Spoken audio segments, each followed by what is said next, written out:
where we uncover truths that lead to deeper healing.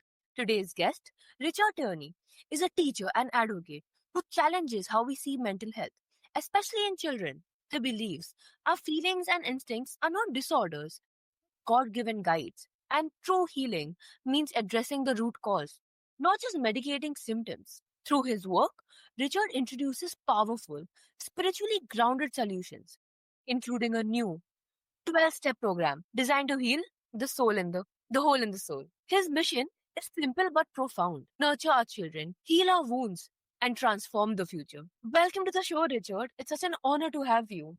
Anya, it's a great pleasure to be here. It really is. Thank you very much for having me. So, Richard, you often say feelings aren't disorders but instincts. How did you come to this understanding? Probably just through personal experience myself and then with working with other people. I'm a Christ follower. I don't call myself a Christian. I'm not a member of any denomination or any church, but I have my Bible and I believe in God the Father, God the Son, and God the Holy Spirit. And I believe that Christ dwells within each of us as God does, and we've got these instincts we were given at birth. And the primary instincts are our feelings and emotions, and they lead us to take an action. Primary three actions are fight, flight, and freeze. Every animal on this planet, human and animal, have these three responses. You'll go into National Geographic and you'll see an antelope being chased down by a cheetah, and the last minute the antelope knows it's going to get caught. So it switches off its heart and it collapses to the ground. The cheetah arrives up to the body, assumes the body is dead. Animals believe that if it's a dead body, the meat is poison. They can't eat dead meat. It has to be alive. So they walk away from the body. And then 3 minutes later, the antelope activates its heart again. It stands up, shakes itself off, and walks away. And these three responses of fight, flight, and freeze, we all have those three responses. Whether you're a butterfly or a human being or a cheetah or an antelope or an elephant or a shark, we have these three responses. Every single living creature on this planet has these three responses of fight, flight, and freeze. Yeah, 100%. But there's a fourth one that we don't talk about. Some bright spark came up with the idea that fawn was the fourth response. I think it was trying to keep all the F's together. But fawn kind of undermines a person's ability to cope. I like to think that the fourth response is acceptance. Since we're made in the image of God and we're God's children, the idea is that if we can accept that God made everything in 7 days, He can deal with our challenges in the blink of an eye. And if we can just accept that God is in charge and say, okay, God, I'm fearful now of being on this Anya's show. Will you please remove my fear so I can be calm and composed when I'm speaking with Anya? And then suddenly I come on the show and I'm peaceful and calm and composed. It's really that simple. If we give our troubles to God, He'll take them from us. And the troubles are the mental and emotional, the mental thinking and the feelings. Whatever we're having, we say, okay, God, I'm a bit scared right now. Take my fear from me so I can have the courage to go through what I'm going through.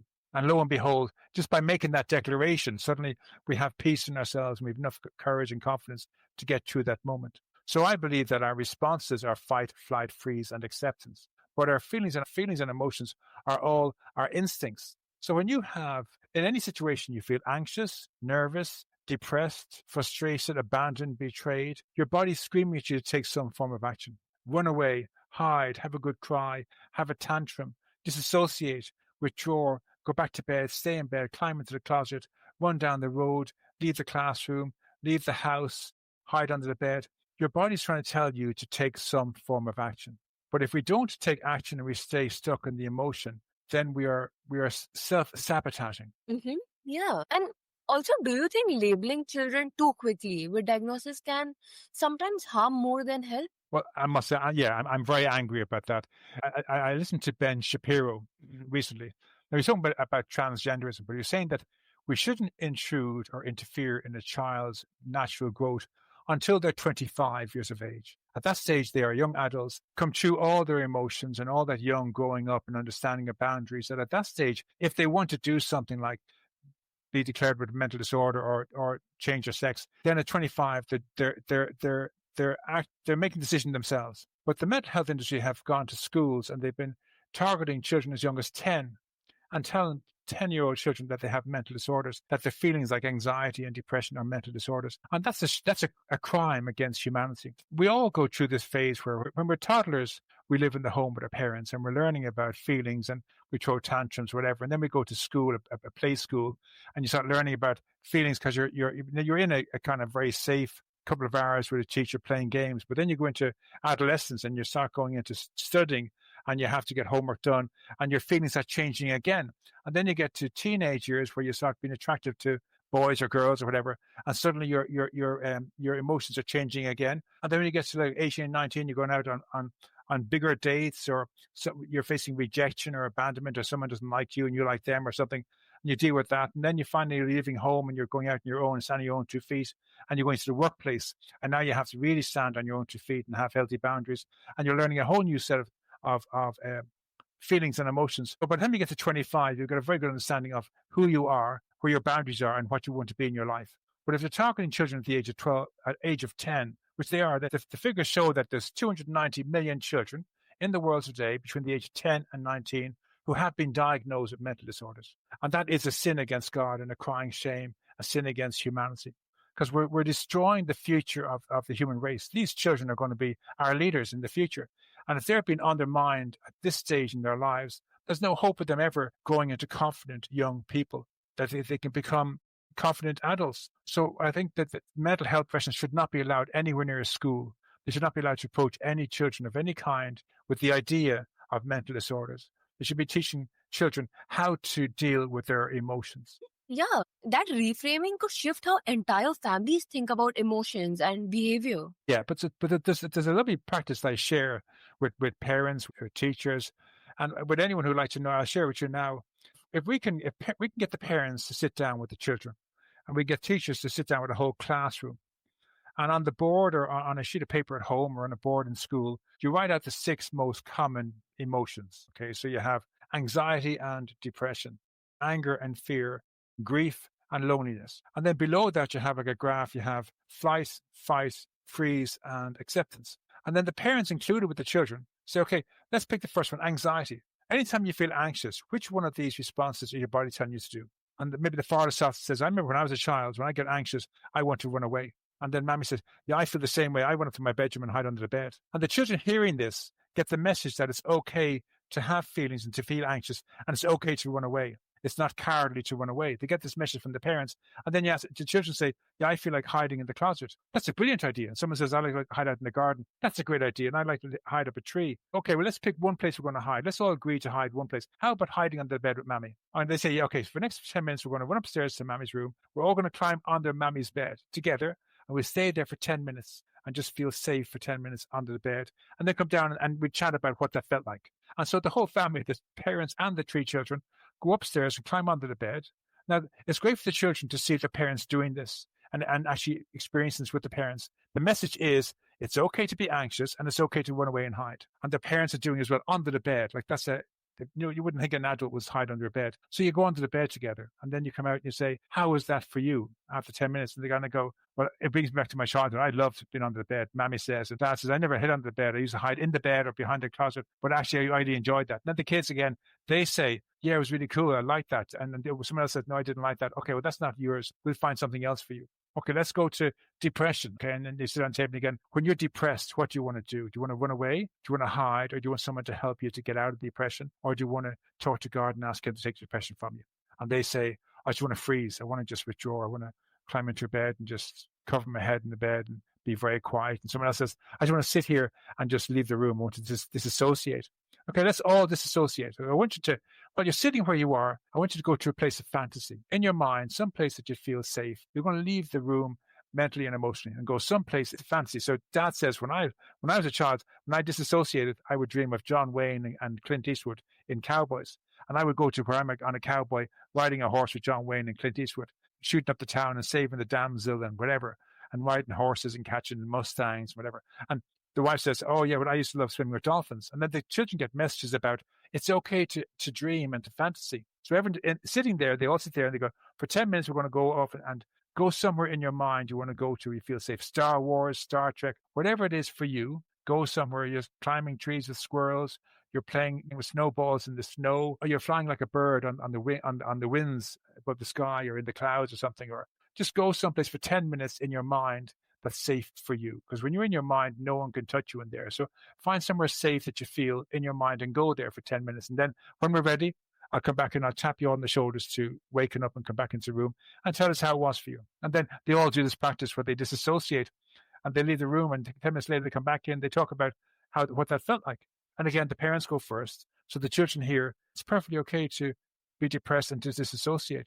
And we're trying to teach children that it's okay to do this. And teachers do this with the children in school. They all pick one to do together. Maybe they all run away. Let's all run down to the canteen and hide in the canteen for 10 minutes. And the teachers and the 40 kids leave the classroom, run down to the canteen and hide there for 10 minutes and just stay in the canteen. And then when it's ready, okay, let's go back to the classroom. How is that for you? And the message they're getting is it's okay to run away and hide in the classroom, in the canteen. At home, they're hearing it's okay to hide under the bed or hide in the closet or something. Or it's okay to disassociate. And you do all these things. And then you teach them to fight. If they're not fighters, you teach them how to fight. So it's not fighting physically, but you maybe ask someone to hold your hand, or you can come up and sit in my lap and I'll cuddle you. Will that help? So the next one is when you're afraid, come up in my lap and I'll put my arms around you and I'll hold you and cuddle you. How would that feel? And they go, that'll be brilliant. So dad holds two children, mum holds one child, and he cuddles two children, she cuddles one child, and they feel a sensation of being hugged. And then in school, maybe it's a case of, how about writing a letter to the person, a really angry letter? And then when you're finished the letter, don't read it out. You're going to burn it and push it in the bin here, but you feel like you've been heard. They all write this letter to their mother or their father or their boss or whatever it is, and they can use bad language in this letter, you mother, whatever it is, and really give out. And then at the end of it, they don't show the letter to anybody, but they tear it up, and you have matches and nothing, light it and put it in the bin, pour water on top of it so no one can read it. And they've had a chance to have their voice and speak up. And you're teaching children all the time how to respond to their emotions. Does that resonate with you, Anya? Yeah, 100% it does. And that's the idea. So we just want to teach children, first off, that the feelings and emotions are not to be scared of. For me, I found my most common feeling I had was anxiety. But in my business with my family, I became something of I could sense people if they were slightly off because of my anxiety. There'd be interviews, we'd be doing interviews, and my family would interview somebody and it would sound like he was a great guy. But if I picked up that he was off, I'd tell my family, no, he's not right. And in the beginning, they didn't believe me, and they'd hire somebody or they'd get them to a job, and it'd be a right mess. So they learned to trust me, and I would say yes or I'd say no. And if I said yes, they were great, and if I said no, they were terrible. So I learned that my anxiety was my superpower. And even to this day, my anxiety is my superpower. If I'm here with you, Anya, and I don't feel safe with here, I'll turn off my camera and go. No apologies. I just need to protect myself. Nothing against you. But if I don't feel safe here, I'll walk away. If I'm with a client and it's not working out, I'll say, I'm sorry, this isn't working out. I don't feel safe with you. I need to walk away. If it's with someone in my life here or driving a car and I'm driving down the road and something tells me turn a corner and go a different way, I just go a different way. I trust my instincts. My instincts are saying, don't go this way, go left. One time I did it, my wife were driving into town and something compelled me to turn left. Where are you going? I feel I want to go this way. And then after we found out there's a big crash about 100 meters in front of us. There's a big pile up at 5 or 6 cars. But something in my mind told me to turn left. I'm not saying I'm this great sense of anything, but occasionally I get these senses where I trust my instincts. And if we all learn to trust our instincts, we'd be so much better off. Anya? Yeah, makes sense. So on top of that, we also have to learn that, again, I think it's very sad that they take the concept of God out of schools. I know you and many of your colleagues are from India, and I'm from Ireland. And when I was growing up, God was in the home and in the school and in the churches. And you went to school, and there's always a Bible class in school, and you're taught about God to understand God, and he was a presence. And if you asked him for help, he'd help you. But if you're there at home not asking him and saying, why isn't God helping me? He's never going to help you unless you ask him. They have to learn how to ask him. And most children have no idea about the fact that God is there, that he loves them actually individually, even though there's 8 billion people in the world. But if they learn how to ask God to give them peace of mind, to take away the voices in their head, to free them from the past, to protect them, that if they ask in the right way, they'll get it. So I wrote a book called How to Live Stress and Anxiety Free 24 Hours a Day. And it's really aimed at children. Now, it's for adults too, but it's written so that a child could read it. So I've written as simply as possible so a child can read it and understand it. And it has 10 exercises to do with knowing how to pray, knowing how to ask God for anything, knowing how to trust your feelings, practices for trusting your feelings. And also it has things like a dream prayer. We've all heard of manifestation. And manifestation is really dream prayer in action. And dream prayer and like manifestation is where you see what you want as been here already. So I would be saying, okay, yesterday I'd be saying, okay, I'm meeting Anya today on Inner Light, and it's going to be a fantastic. I can see already it's been a great success. The the interview went superb, and she uploaded onto her audience, and she got an audience of 20,000 people came onto her show and thought it was a fantastic presentation, and they all loved what they heard, and they really enjoyed, and they took hope from my practice. And I've been doing that all week long. So when I come to you and I come onto your podcast, it all goes great, and suddenly your audience goes from 5,000 to 20,000. Because I've seen this is happening already. So you have to see what you want to say. So if you're doing public speaking, you picture and you're really scared about public speaking, you see yourself after the event where you're getting a standing ovation. So you picture in your mind that you go to school and you go up on the stage and you walk up to the podium and you say, I'm really nervous. I could wet my pants. I don't want to be here. I'm so scared, but I need to say, I like this subject. And these are the reasons why I like the subject. Thank you very much. I'm done. And then you get a standing ovation. You kind of go, wow. So you picture what you want is happening already in your mind. This is called dream prayer. The prayer is you're praying that's happened, but the dream is it's happened already. And then what happens is that you do this more and more, you find what you pray for, you get. Mm-hmm. Yeah, definitely. And then there's another prayer practice in the Bible that talks about whatever you pray for, you get. Again, manifestation. Whatever we ask for, we get. So if I'm walking around saying, I am depressed, I have anxiety, nobody likes me, I can't find a girlfriend, I can't find a boyfriend, I'll never be married, I'll never get a job, no one give me a job, I can't get a pay raise. If these are what we're saying when we think no one's listening, these are our prayers. It's not the prayers you learned in church or you learned in school or you learned at your mother's knee. It's not the prayer before you go to bed or when you wake in the morning. It's what you say to yourself all day long. They're your prayers. And if your prayers are all wrong, you've got to change your prayers. So you can't think, I have depression, and then say, I am happy, joyous, and free. But then your thoughts are, I have depression, because God will hear the prayers that you mean, not the ones you say flippantly. So there's no point in saying a few affirmations and hoping that's going to change things. If your inner thoughts are, I'm no good, no one likes me, I'm depressed, I'm anxious, I'll never have a life, I'm broken, I've got a mental disorder. If these are your thoughts you have over and over again, you're doing this to yourself because God gives you what you ask for tenfold. And that's basically what we're talking about. Teaching children the power of God and how to claim it, how to pray properly, how to use prayer power to manifest things into your life, and how to trust your feelings and emotions, and how to use the 4 responses of fight, flight, freeze, and acceptance. Mm-hmm. Yeah, absolutely. And finally, I've got one last piece I want to share with you is, in the days of the Vikings, the tribe would separate into 4 groups. Those who could fight would take up weapons to defend the village. Those who could take the children and run away and hide would leave. They had a role to play, was to run away and hide in the caves with the children to keep them safe. The elderly, the infirm, the very young, who couldn't go anywhere, they would hide, play dead. They'd hide under the floor beds and the haystacks, just lie very still and silent and play dead. And then the 4th group would go to the church and they'd pray for deliverance. And after the Vikings passed by, if everyone in the village was killed, the people who ran away would come back and they would keep the village going. That's self-preservation. Everybody had a specific role. It wasn't cowardly to run away or to hide or to pray. Everyone had a specific role to play.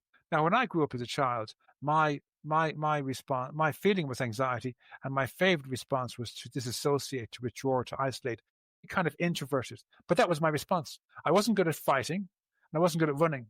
My safety go-to was to withdraw and isolate and introvert and hide behind curtains and behind couches and behind curtains and behind doors. And that was my go-to. If I wanted to be true to myself, I had to embrace my God-given instinct to be anxious and my God-given response to freeze, and embrace that and learn all the different ways to freeze. But over time, I began to realize, as much as it's safe to freeze when I'm on my own, there's going to be times when I'm out in public, and freezing really isn't very good because people think I'm crazy or I'm a lunatic or a madman or something. So I have to learn other practices. And that with this idea of working with your parents and working with your teacher and practicing fight and practicing flight and practicing acceptance with your teacher, with your parents, is a wonderful way of teaching children how to fall back on other responses that they don't have already. And that's about it, Anya.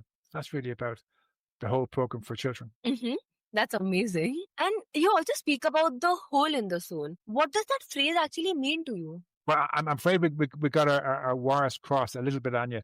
I have 2 programs. One is aiming at treating children, and the second one is one for adults. And I'm half hoping that we can do a second interview, maybe in a few weeks, something about the Hole in the Soul. It's about adults. The first program is for children, but the Hole in the Soul and the 12-step program is for treating adults, teaching adults that a mental disorder is a person's diagnosis of you. It'd be like if I came around and told everybody, I don't like Anya, she's a bit of a fool. Because I call you a fool, that doesn't mean make you a fool. I can't see who you are. I can't see into your soul. For me to say you're a fool and expect everyone to agree with me would be silly. I might be on a bad day. I might be a hangover. I might have had a fight with my wife. For me to make a judgment against you, I may not be the full shilling when I make that judgment against you. So when someone makes a judgment against you and says you have PTSD, it's not set in stone. It's their opinion of what you're presenting with. But our problem is that when we go to see anyone, if you go to see a dentist, Anya, and you have a sore tooth, and the day you go to see your dentist, the tooth isn't sore, you don't say, oh, my tooth isn't sore, I'm okay, I'll go home. You don't go to your dentist and say, yeah, no, I've got I'm no sore tooth, I'm fine. Because you know that when you go home, it's going to get up again. So you tell the dentist, no, on Monday it was very, very sore, and on Wednesday it was very, very sore, and it was this, and then they check it and they find it's a nerve, and they fix it. In the same way, if you have a sore back or a sore leg, you don't. But on the day you go, if you're feeling fine, you don't tell the doctor, no, I'm fine, I go home. You know you have to tell him the worst case scenario. So you tell him the worst case scenario. It's the same with the hole in the soul. When we have a past trauma memory that intrudes upon our life, it eats away with us like a hole in the soul. And it manifests with bouts of depression, bouts of anxiety, bouts of stress, bouts of anger, bouts of crying and sadness and isolation and abandonment, and nightmares and flashbacks. Now, it's not a permanent state of being. We actually are quite lucid. We're able to manage and deal our lives on a regular basis during the day. But there are moments in time, like at night time, we have nightmares. And during the day, we might have it might be triggered to depression or anxiety. But we're not depressed all the time or anxious all the time or having nightmares all the time.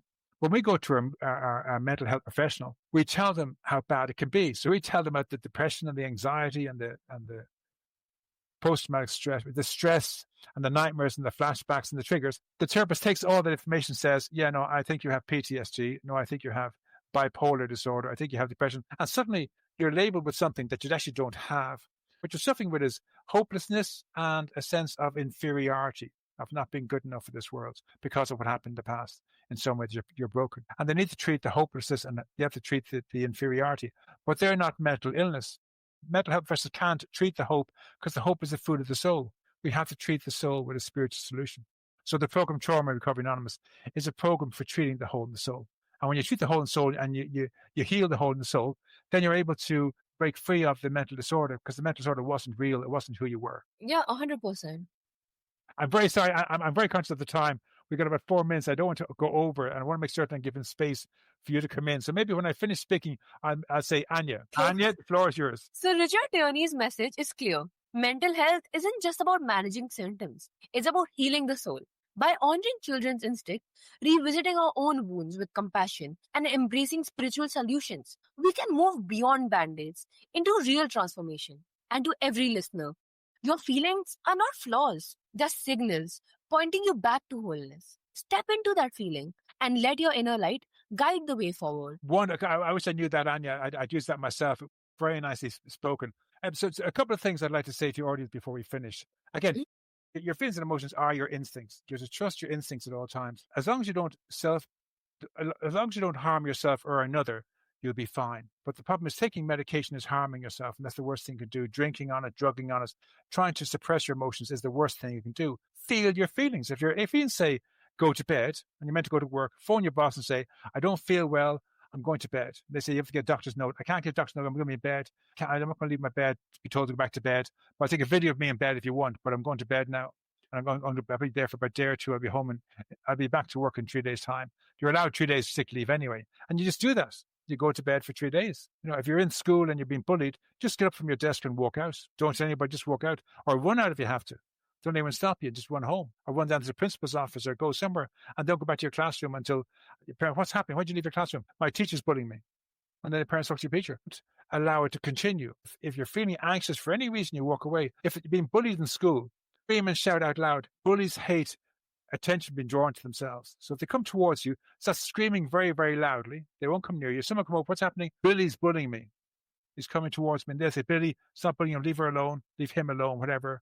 They'll tell somebody to confront Billy, talk to his parents, and it'll stop. So don't be afraid of your feelings. Trust your feelings. They're your God-given instincts to keep you safe. And the next thing I'll say to you is, know that whatever happens in your life, you're not the cause of it, and you're not the victim. So if you and I we meet each other and I bully you, I'm not bullying you because I don't like you. I'm bullying you to fulfill my own need to bully somebody. It's about me expressing myself. Nothing to do with you. So don't think you're my victim. You weren't in the wrong place at the wrong time. I was the baddie. I was the one hurting you. It's all on me, nothing on you. You're not your victim. You're not in the wrong place at the wrong time. I was doing my thing. If your wife wants to divorce of an adult man, it's not that she doesn't like you. It's that she wants something for herself and you're not able to fulfill it. She's trying to get her own needs fulfilled. So she's leaving you to find somebody else. For herself, nothing to do with you.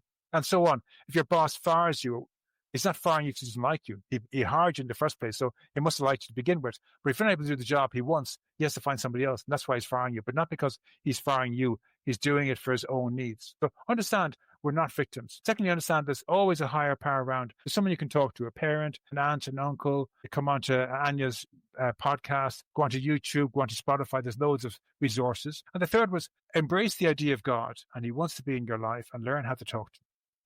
That's it. The meeting says it's over. Better stop. Yeah, it's your floor.